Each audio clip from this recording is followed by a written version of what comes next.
سلطان الاولیاء غوث پاک رضی اللہ تعالیٰ عنہ کی بارگاہ میں ایک عورت آئی اپنے بچے کو لے کر، کہا کہ اس کو اپنے پاس رکھ لیجئے. آپ نے قبول کر لیا، بچہ تربیت میں آ گیا. غوث پاک کی بارگاہ میں رہنا پلنا کس کے نصیب میں ہو.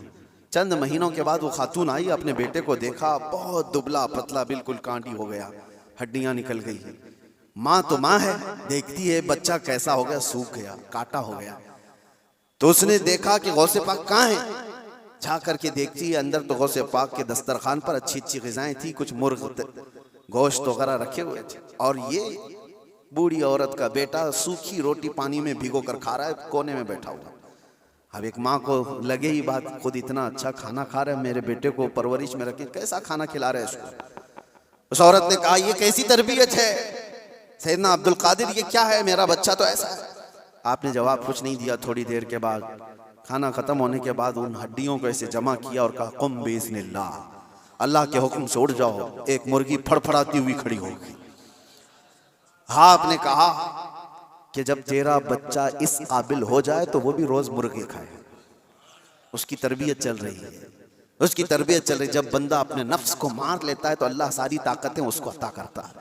اللہ کے لیے جب بندہ دنیا چھوڑ دیتا ہے تو اللہ اس کا ہو جاتا ہے. تو غوث پاک کی یہ بات بتانے پر ایک صاحب مجھ سے کہہ رہے تھے کہاں سے آپ یہ ساری چیزیں لے کر کے آ گئے کہ ایک بندہ بھی کسی چیز کو زندہ کر رہا ہے.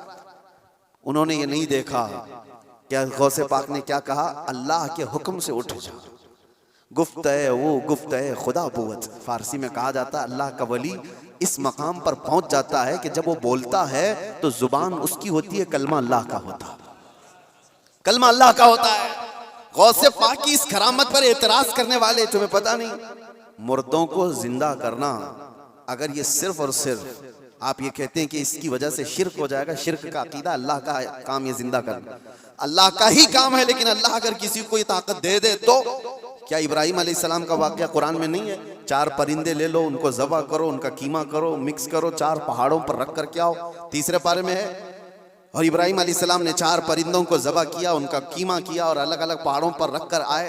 اور پھر اللہ نے فرمایا ہر پرندے کا نام لے کر بلاؤ.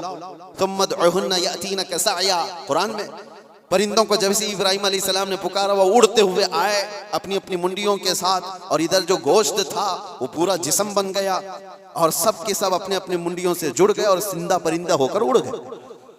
یہ واقعہ قرآن میں موجود ہے. صرف اتنا ہی نہیں میرے عزیزو، عیسیٰ علیہ السلام کے بارے میں قرآن کیا کہتا ہے؟